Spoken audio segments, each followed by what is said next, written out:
ദൈവനാമത്തിന് മഹത്വമുണ്ടാകട്ടെ. ഉൽപ്പത്തി 29 യാക്കോബ് തൻ്റെ ദർശനത്തിന് ശേഷം യാത്ര തുടർന്ന് കിഴക്കരുടെ ദേശത്തെ ഒരു കിണറിൻ്റെ സമീപം എത്തിച്ചേർന്നു. ആടുകൾക്ക് വെള്ളം കൊടുക്കുന്ന ഒരു സ്ഥലമായിരുന്നു അത്.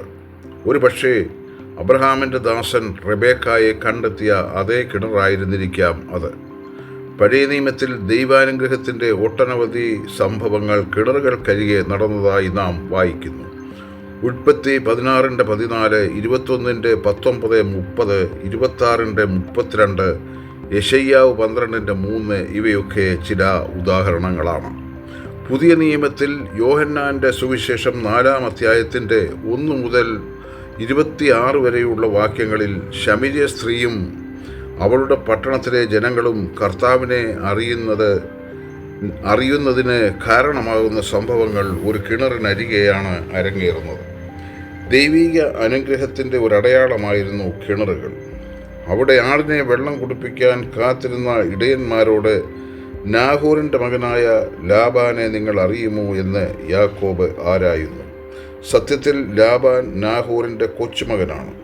ലാബാൻ്റെ പിതാവ് ബെതൂവേലായിരുന്നു. 24-ാം അധ്യായത്തിൻ്റെ 15ഉം 50ഉം വാക്യങ്ങൾ വായിക്കുക. എബ്രായ ഭാഷയിൽ പലപ്പോഴും മകനും കൊച്ചുമകനും സന്തതി പരമ്പരകൾക്കുമൊക്കെ ഒരേ പദം ഉപയോഗിക്കാറുള്ളതായി കാണാം. 2 രാജാക്കന്മാർ 20:5, യെശയ്യാവ് 38:5, 2 ദിനവൃത്താന്തം 32-33 എന്നീ വാക്യങ്ങൾ നോക്കുക. റാഹേൽ എന്ന പേരിന് എബ്രായ ഭാഷയിലുള്ള അർത്ഥം മുലകുടി മാറാത്ത പെണ്ണാട് എന്നാണ്. പെൺമക്കളെ സ്നേഹത്തോടെ അഭിസംബോധന ചെയ്യാൻ ഉപയോഗിക്കുന്ന ഒരു പദമാണിത്. തൻ്റെ അമ്മയുടെ സഹോദരൻ്റെ മകൾ എന്ന നിലയിൽ അവൾ തൻ്റെ കസിൻ ആണ് എന്ന് യാക്കോബിന് ബോധ്യമുണ്ടായിരുന്നു. ലാബാനെപ്പറ്റി ഇടയന്മാരോട് അന്വേഷിക്കുന്ന സമയത്താണ് റാഹേലിൻ്റെ അവിടേക്കുള്ള വരവ്. അപ്പോൾ അവൾ ലാബാൻ്റെ മകളാണെന്ന് ഇടയന്മാർ അവനോട് പറഞ്ഞു.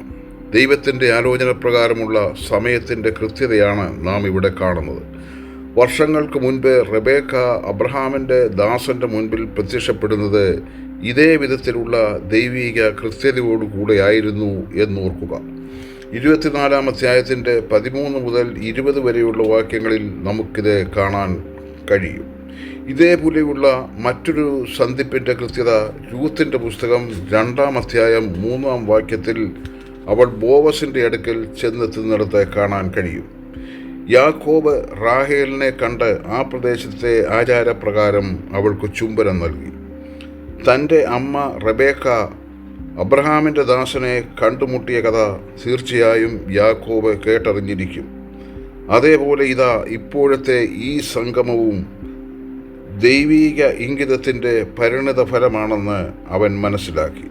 റാഹേലിൻ്റെ മൂത്ത സഹോദരിയായിരുന്നു ലേയ. ലേയ എന്ന എബ്രായ പദത്തിന് കാട്ടുപശു എന്നാണ് അർത്ഥം. അക്കാലത്തെ ആളുകളുടെ ഇടയിൽ സ്നേഹം പ്രകടിപ്പിക്കുന്നതിന് ഉപയോഗിച്ചിരുന്ന ഒരു പദമായിരുന്നു അത്. യാക്കോബിന് റാഹേലിനെ ആയിരുന്നു ഇഷ്ടം. അവൻ്റെ കാഴ്ചപ്പാടിൽ അവളായിരുന്നു സൗന്ദര്യവതി. ലേയയുടെ കണ്ണ് ശോഭ കുറഞ്ഞതായിരുന്നു എന്ന് 17-ാം വാക്യത്തിൽ പറയുന്നു. റാഹേലിനെ സ്വന്തമാക്കാനായി 7 സംവത്സരങ്ങൾ ലാബാന് സേവ ചെയ്യാൻ യാക്കോബ് തയ്യാറായി. അവളുടെ സൗന്ദര്യ വർണ്ണന 12-ാം അധ്യായത്തിൻ്റെ 11-ാം വാക്യത്തിൽ കാണുന്ന സാറായുടെ സൗന്ദര്യത്തോടും 24:16 വർണ്ണിച്ചിരിക്കുന്ന റെബേക്കയുടെ സൗന്ദര്യത്തോടും തുല്യമായിരുന്നു. അതുകൊണ്ടായിരിക്കാം അവൾക്ക് വേണ്ടി ചിലവഴിക്കുന്ന 7 സംവത്സരങ്ങൾ അവരെ അല്പകാലം പോലെ അനുഭവപ്പെട്ടത്. 7 വർഷം കഴിഞ്ഞപ്പോൾ യാക്കോബ് റാഹേലുമായുള്ള വിവാഹത്തിന് തിരക്കുകൂട്ടി. ലാബാൻ ആ സ്ഥലത്തുള്ള ആളുകളെയെല്ലാം വിളിച്ചുകൂട്ടി അവർക്ക് വിരുന്ന് നൽകി.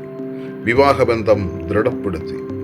എന്നാൽ വിരുന്നിന് ശേഷം രാത്രിയിൽ ലാബാൻ റാഹേലിന് പകരം യാക്കോബിന് കൊടുത്തത് മൂത്ത മകളായ ലേയയെ ആയിരുന്നു. കൂടെ അവൻ്റെ ദാസിയായ സിൽപ്പായെയും നൽകി. നേരം വെളുത്തപ്പോൾ താൻ കബളിപ്പിക്കപ്പെട്ടെന്ന് യാക്കോബിന് മനസ്സിലായി. മൂത്തവൾ നിൽക്കുമ്പോൾ ഇളയവളെ വിവാഹം കഴിപ്പിക്കുന്നത് തങ്ങളുടെ നാട്ടിലെ രീതിയല്ലെന്ന് ലാബാൻ ന്യായീകരണവും നൽകി. താൻ മുൻപ് നടത്തിയ ചതിയുടെ അനുരണനങ്ങൾ അവൻ്റെ ശ്രവണേന്ദ്രിയങ്ങളിൽ മറ്റൊലി കൊണ്ടിരിക്കാം. വീണ്ടും 7 വർഷങ്ങൾ കൂടി ലാബാന് സേവ ചെയ്ത് അവൻ സ്വന്തമാക്കാൻ കൊതിച്ച റാഹേലിനെ തൻ്റേതാക്കി മാറ്റി. ലാബാൻ അവൾക്ക് തൻ്റെ ദാസിയിൽ ബിൽഹായെ ദാസിയായി കൊടുത്തു. അവളാണ് മച്ചിയായ റാഹേലിന് സഹായിയായി തീർന്നത്.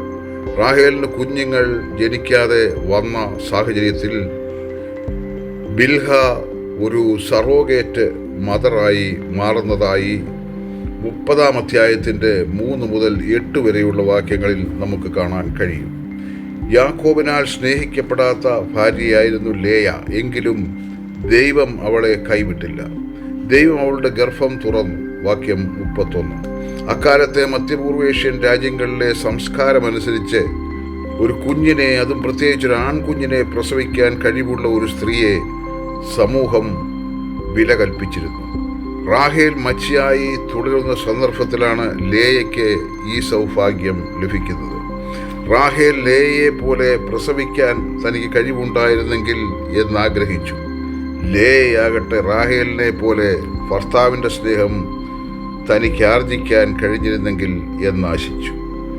ലേയയെ സംബന്ധിച്ചിടത്തോളം ഒരു മകനെ ലഭിച്ചത് വളരെയേറെ ആശ്വാസവും സന്തോഷവും നൽകുന്ന ഒരു അനുഭവമായിരുന്നു. ഇതാ എൻ്റെ മകൻ, നോക്കിക്കണ്ടാട്ടെ എന്നർത്ഥം വരുന്ന രൂബേൻ എന്ന് അവന് പേരിട്ടു. വീണ്ടും അവൾക്ക് ഒരു മകൻ കൂടി ഉണ്ടായി. യഹോവ കേൾക്കുന്നു എന്നർത്ഥം വരുന്ന ശിമയോൻ എന്ന് അവന് പേരിട്ടു. അവൾക്ക് 3-ാമത് ഒരു മകൻ കൂടി ജനിച്ചു. അപ്പോൾ അവൾ യാക്കോബ് ഇപ്പോൾ തീർച്ചയായും തന്നെ സ്നേഹിക്കും എന്ന് പറഞ്ഞ് അവന് ലേവി എന്ന് പേരിട്ടു. ലേവിയുടെ വംശപരമ്പരയിലുള്ളവരെയാണ് പിന്നീട് ദൈവം പുരോഹിതന്മാരാകാനും സമാഗമന കൂടാരത്തിലെ ജോലികൾ ചെയ്യുവാനുമായി തിരഞ്ഞെടുത്തത്. ലേവി എന്ന പദത്തിന് എബ്രായ ഭാഷയിൽ ദൈവത്തോടെ അടുപ്പമുള്ളവൻ എന്നാണ് അർത്ഥം.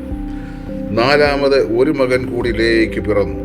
അപ്പോൾ അവൾ ഞാൻ യഹോവയെ സ്തുതിക്കും എന്ന് പറഞ്ഞു.